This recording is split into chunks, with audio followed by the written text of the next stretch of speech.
नमस्कार दोस्तों, मेरे YouTube channel career and motivation में आपका स्वागत है।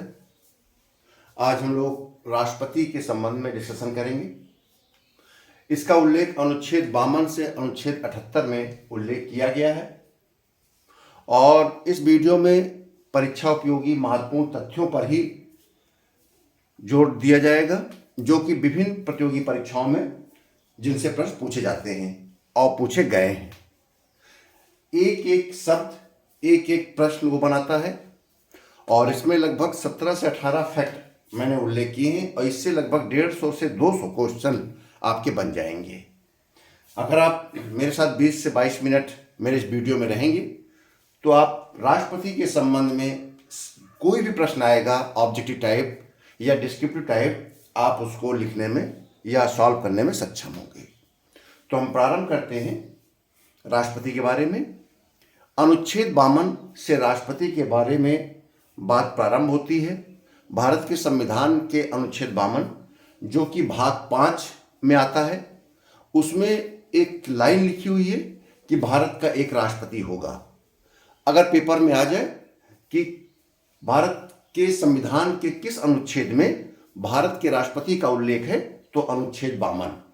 प्रश्न में आएगा कि भारत का एक राष्ट्रपति होगा, संविधान के किस अनुच्छेद में है, तो अनुच्छेद 52। ठीक है। अगला है पॉइंट अनुच्छेद 53।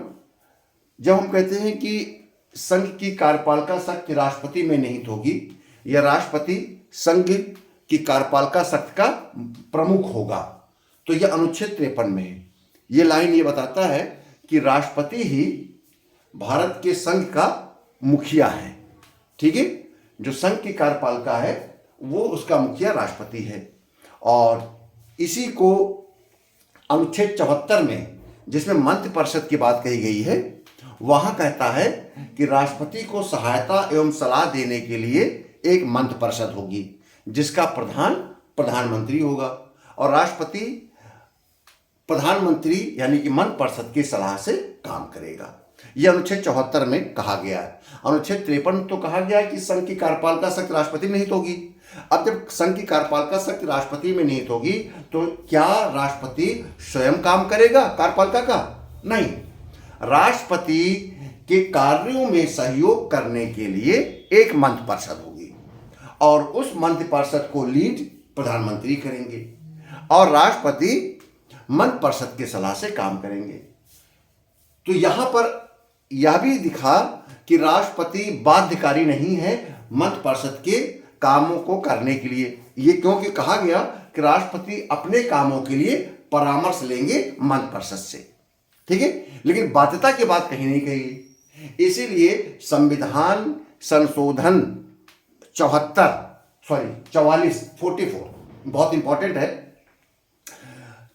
42वें संविधान संशोधन में तो कहा गया था कि राष्ट्रपति मंत्रिपरिषद के सलाह से कार्य करेगा।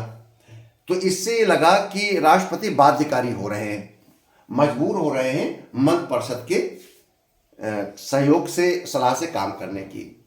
44वें संविधान संशोधन द्वारा ये कहा गया कि यदि राष्ट्रपति मंत्रिपरिषद के किसी सलाह से संतुष्ट नहीं है तो वो पुनर्विचार के लिए मंत्रिपरिषद के लिए उस सलाह को वापस कर सकते हैं कि फिर से एक बार इस पर विचार कीजिए। यदि मंत्रिपरिषद फिर से उसी सलाह को मोहर लगाती है, वही सलाह देती है जो पहले दिया था, तो राष्ट्रपति उस सलाह को मानने के लिए बाध्यकारी होंगे।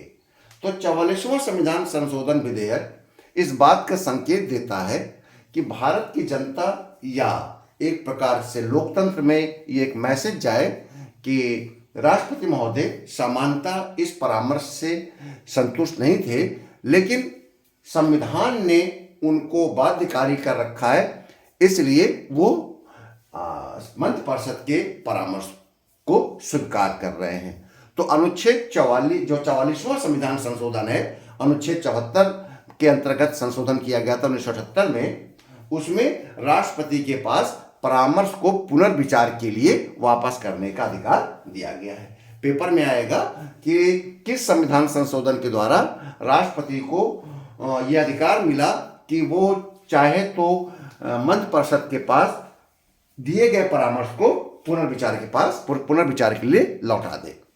तो यह है 44वां संविधान संशोधन। पेपर में आएगा 44वें संविधान संशोधन के द्वारा राष्ट्रपति को यह अधिकार दिया गया कि वो परामर्श को पुनर्विचार के लिए मंत्रिपरिषद को लौटाए। तो क्या मंत्रिपरिषद के द्वारा पुनर्विचार करके वही सलाह दिए जाने पर क्या राष्ट्रपति पर बाध्यकारी होता है? तो उत्तर है बाध्यकारी होगा, फिर उसे दोबारा लौटा नहीं सकता और उसको पालन करना एक प्रकार के मैंडेटरी हो जाता है। अगला देखिए, अनुच्छेद 58 राष्ट्रपति के पद के लिए निम्न अर्हताएं हैं। ये कई बार पेपर में पूछा गया है, इसलिए आप चारों की चारों अर्हताओं को थोड़ा याद रखिएगा। नंबर 1, भारत का नागरिक हो, ये सामान्य है। 35 वर्ष से आयु पूरा कर लिया हो, ये दूसरी उसकी अर्हता है। लोकसभा का सदस्य निर्वाचित होने की योग्यता हो, यानी कि राष्ट्रपति का अगर चुनाव लड़ना चाहते हैं तो आप में वो योग्यता हो जो लोकसभा के सदस्य निर्वाचन के लिए योग्यता होनी चाहिए।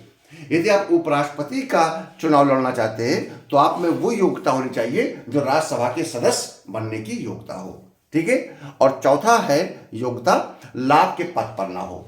तो ये आपके चार की चारों योग्यताएं उपराष्ट्रपति पर भी लागू होती है। बस जो इसकी तीसरी योग्यता है लोकसभा का सदस्य निर्वाचित होने की योग्यता, और उपराष्ट्रपति के लिए राज्यसभा के सदस्य निर्वाचित होने की योग्यता हो जाएगी। इसमें लोकसभा का उल्लेख है और उपराष्ट्रपति के लिए राज्यसभा के सदस्य के लिए हो जाएगा, और नहीं तो दोनों की योग्यताएं समान है, 4 समान। राष्ट्रपति के उम्मीदवार हेतु तो कम से कम 50 मतदाता प्रस्तावक के रूप में हस्ताक्षर करेंगे और 50 मतदाता अनुमोदक के रूप में। कहने का आशय है कि यदि कोई व्यक्ति राष्ट्रपति का चुनाव लड़ना चाहता है तो अनुच्छेद 58 के अनुसार उसके 4 योग्यताएं होनी चाहिए। और दूसरी बात, जो लोग वोट डालते हैं राष्ट्रपति के चुनाव में, जो मतदाता होते हैं राष्ट्रपति चुनाव में, उनमें से कम 50 मतदाता राष्ट्रपति के प्रार्थना पत्र पर, राष्ट्रपति के निर्वाचन पत्र पर, यानी कि निर्वाचन के लिए जो आवेदन करेंगे उस पत्र पर हस्ताक्षर करेंगे प्रस्तावक के रूप में, और 50 मतदाता अनुमोदन करेंगे। अब ये मतदाता कौन है?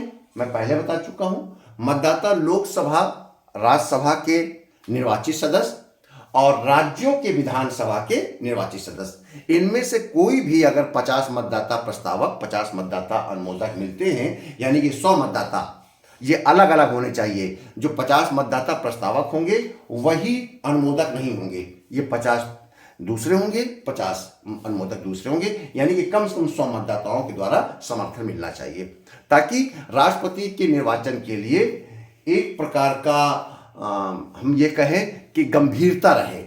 गंभीर उम्मीदवार ही इस पद के लिए आवेदन करें, क्योंकि 100 मतदाता मिलेंगे ही नहीं, गंभीर उम्मीदवार नहीं है तो। ठीक है ना।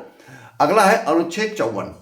अनुच्छेद 54 राष्ट्रपति के निर्वाचन में निम्न सदस्य भाग लेते हैं। जैसा कि हमने आपसे डिस्कशन किया, संसद के दोनों सदनों के निर्वाचित सदस्य। देखिए, बहुत टेक्निकलिटी को ध्यान रखिएगा।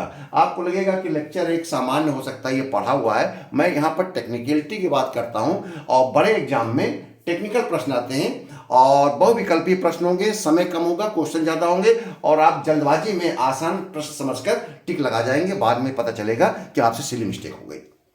ठीक है। तो आपको इसीलिए टेक्निकल चीजों के बारे में बता रहा हूं। यहां पर लिखा है संसद के दोनों सदनों के निर्वाचित सदस्य। ध्यान रहे, मतदाता निर्वाचित सदस्य होंगे जो कि निर्वाचन के द्वारा संसद के सदन में आए हैं।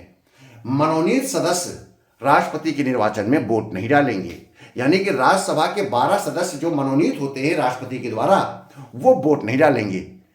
क्यों नहीं डालेंगे? तो वो पक्षपात वाला विषय हो जाएगा।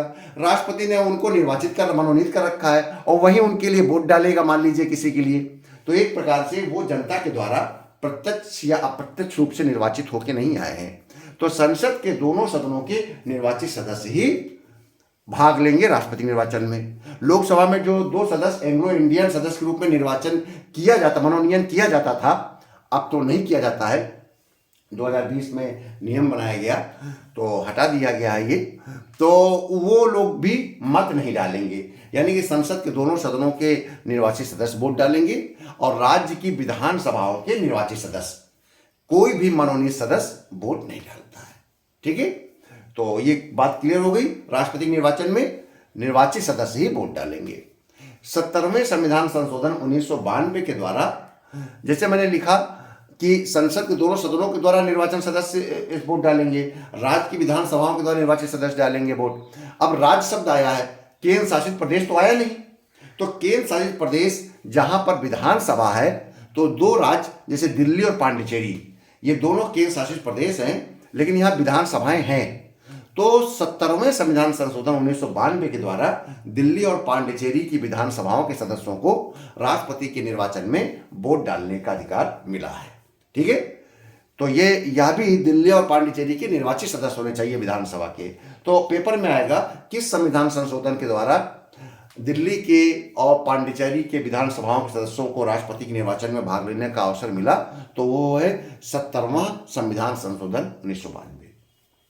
अनुच्छेद 55 कहता है राष्ट्रपति का निर्वाचन आनुपातिक प्रतिनिधित्व पद्धति एवं एकल संक्रमणीय मत द्वारा होता है। पेपर में पूछ देगा राष्ट्रपति का निर्वाचन किस तरह होता है, तो आनुपातिक प्रतिनिधित्व पद्धति एक, दूसरा एकल संक्रमणीय पद्धति। राष्ट्रपति को शपथ भारत के सीजीआई मुख्य न्यायाधीश दिलाते हैं, ध्यान रखिएगा।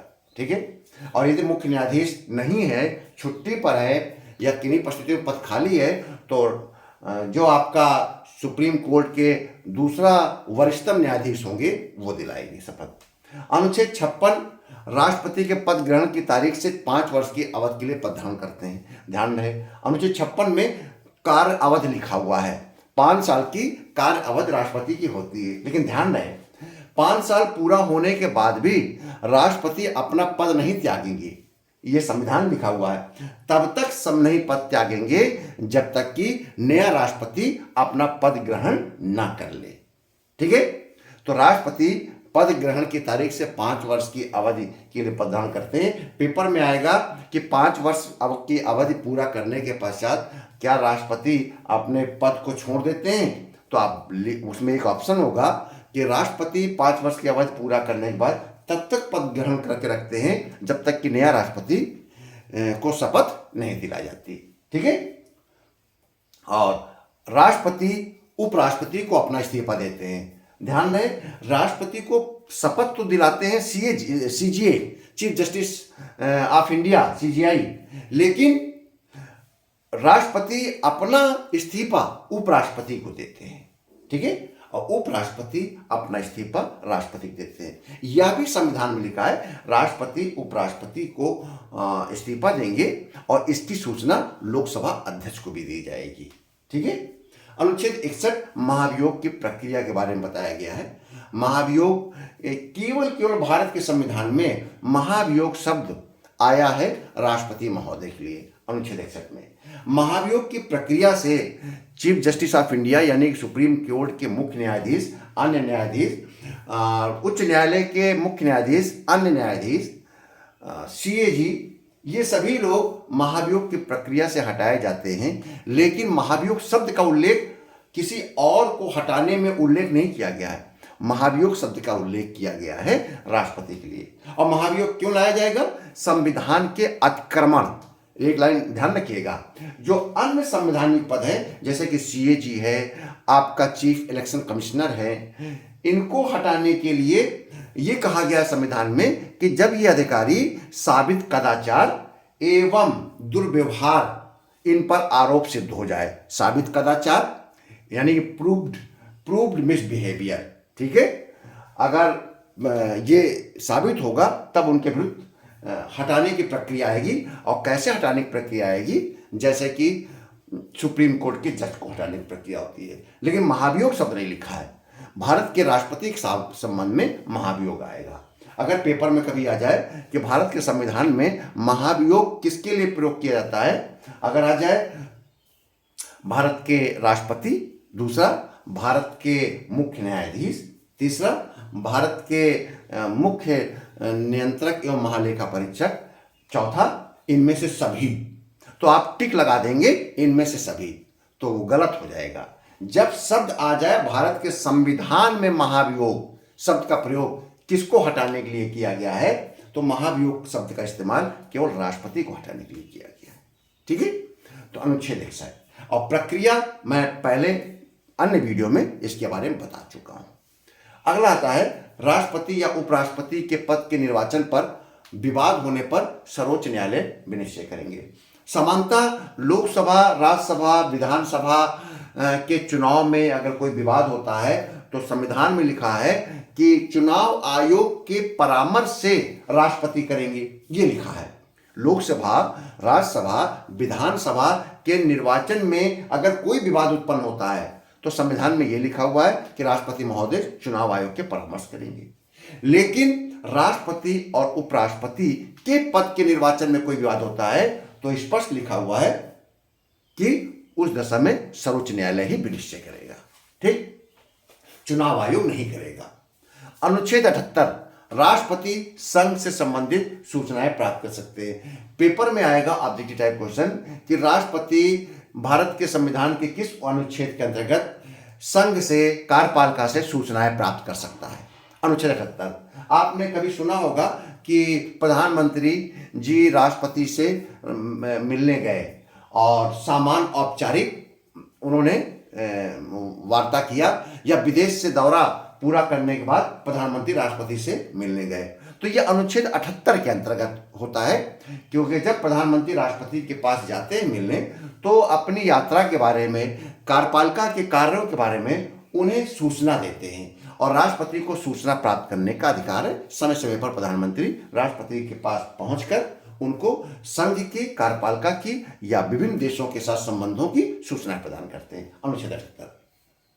अनुच्छेद 74 कहता है राष्ट्रपति संवैधानिक स्थिति, अभी मैं आपको बता चुका हूं कि राष्ट्रपति को परामर्श देने के लिए एक मंत्रिपरिषद होगी जिसका मुखिया प्रधानमंत्री होगा और राष्ट्रपति प्रधानमंत्री मंत्रिपरिषद के परामर्श से काम करेगा। लेकिन 44वें संविधान संशोधन 1978 में जब जनता पार्टी सरकार आई थी तब एक संशोधन किया गया कि राष्ट्रपति मंत्रिपरिषद के पास उसके परामर्श को पुनर्विचार के लिए वापस कर सकता है। लेकिन पुनर्विचार के बाद जो भी मंत्रिपरिषद सलाह देगी वो राष्ट्रपति मानने को बाध्यकारी होंगे। तो बाध्यकारी शब्द आ गया है 44वें संविधान संशोधन में, पुनर्विचार। ठीक है। अनुच्छेद जो 123 है वो अध्यादेश जारी करने की शक्ति राष्ट्रपति को देता है। अध्यादेश का मतलब होता है एक अल्पकालिक कानून। जब लोकसभा और राज्यसभा, जब संसद का सत्र न चल रहा हो और राष्ट्रपति महोदय को ऐसा लगे कि किसी कानून को लागू करना बहुत जरूरी है तो राष्ट्रपति उस कानून को अध्यादेश के द्वारा, अपनी पावर के द्वारा, अपनी शक्ति के द्वारा लागू कर देते हैं। और ये कानून तब तक लागू रहेगा जब अगला संसद का जब सत्र प्रारंभ होगा उसके 6 सप्ताह तक ये लागू रहेगा। एक उदाहरण से देता हूं, मान लीजिए कि संसद का सत्र खत्म हो गया और उसके पश्चात कुछ दिनों बाद पता चला कि किसी कानून को बनाने की बहुत जरूरत है, तो राष्ट्रपति महोदय ने वो कानून को लागू कर दिया। तो जब संसद का सत्र प्रारंभ होगा तब जिस दिन संसद का सत्र प्रारंभ होगा, संसद के सत्र प्रारंभ होने की डेट से 6 सप्ताह के अंदर उस अध्यादेश को कानून का संसद दर्जा दे दे। अगर उस अध्यादेश को कानून का दर्जा नहीं देती है या उसे कानून के रूप में पारित नहीं करती है तो 6 सप्ताह के बाद वो कानून स्वतः समाप्त हो जाएगा। ठीक, तो कितना समय दिया गया? 6 सप्ताह। संसद के सत्र के प्रारंभ होने के 6 सप्ताह तक उसकी वैलिडिटी रहती है कानून की। पेपर में कभी कभी आता है कि अधिकतम कितनी अवधि तक रहती है, तो ध्यान रखना उसमें अगर एक विकल्प दिया हुआ है 6 माह 6 सप्ताह, तो आप 6 माह 6 सप्ताह पर लगाएंगे अधिकतम। अगर यह जाए कि सत्र प्रारंभ होने के कितने दिन तक उसकी वैलिडिटी रहती है, तो 6 सप्ताह। अब आप कहेंगे 6 माह 6 सप्ताह क्यों रहती है, ये संविधान में तो नहीं लिखा हुआ है, तो कैसे हमने इसको अंदाजा लगाया? आपने ये पढ़ा है कि कम से कम 1 साल में संसद के 2 सत्र होने चाहिए। क्यों? संविधान में ये लिखा गया है कि संसद के 2 सत्रों के बीच में 6 माह से ज्यादा का अंतर नहीं होना चाहिए। यानी कि एक सत्र खत्म होने के 6 माह के अंदर दूसरा सत्र प्रारंभ हो जाना चाहिए। तो कितना गैप हुआ? 6 माह का। 2 सत्र के बीच में 6 माह से ज्यादा का गैप नहीं होना चाहिए। तो अध्यादेश अगर हमने जारी कर दिया है तो अधिक से अधिक कितने दिनों बाद आप सत्र बुलाएंगे? 6 महीने बाद, अधिक से अधिक। और जब सत्र बुला लेंगे तो कितने दिनों के अंदर उस अध्यादेश को कानून दर्जा देना पड़ेगा? 6 सप्ताह। तो कितनी अवधि हो गई? 6 माह 6 सप्ताह। ठीक है, अधिकतम अवधि 6 माह 6 सप्ताह है और संविधान में लिखा गया है कि सत्र प्रारंभ होने के 6 सप्ताह के अंदर कानून बन जाना चाहिए। अध्यादेश को कानून का दर्जा दे दीजिए, यानी कि विधेयक पारित करके, अन्यथा वह अध्यादेश समाप्त हो जाएगा। ठीक। अनुच्छेद 111 कहता है कि विधेयकों पर राष्ट्रपति की अनुमति, यानी कि कोई कानून बिना राष्ट्रपति के अनुमति के नहीं बनेगा। तो अनुमति देने के लिए राष्ट्रपति के पास 3 अधिकार हैं। या तो उस विधेयक को अनुमति दे देगा तो वो कानून बन जाएगा। तो ऐसा विधेयक कौन सा होता है? ऐसा विधेयक होता है धन विधेयक, जो कि 110 में उल्लेख है। ऐसा विधेयक होता है अनुच्छेद 117 में वित्त विधेयक, जिसको कि धन विधेयक का प्रमाण पत्र दे दिया है लोकसभा के स्पीकर ने। तो चूंकि धन विधेयक और वह वित्त विधेयक जो धन विधेयक है जिसका प्रमाण पत्र हमारे स्पीकर महोदय ने दे रखा है, उसको राष्ट्रपति के स्वीकृति के बिना सदन में रखा ही नहीं जाता है। वो विधेयक जाएगा ही सदन में राष्ट्रपति की अनुमति से। तो जब राष्ट्रपति ने अनुमति दे दिया है विधेयक को रखने के लिए, तो वह बाद में जब विधेयक पारित हो जाएगा तो राष्ट्रपति महोदय उसको रोकेंगे नहीं, उस पर रोक नहीं लगा सकते। तो ऐसे विधेयक को हम अनुमति देना राष्ट्रपति के लिए बाध्यकारी होता है। दूसरा विधेयक होता है कि जिस पर अनुमति रोक लें, यानी कि जब राज्यसभा और लोकसभा किसी सामान्य विधेयक, ये केवल सामान्य विधेयक होगा, ये 2/3 बहुमत से पारित किया गया, अनुच्छेद 368 के अधीन पारित किया गया विधेयक नहीं होगा।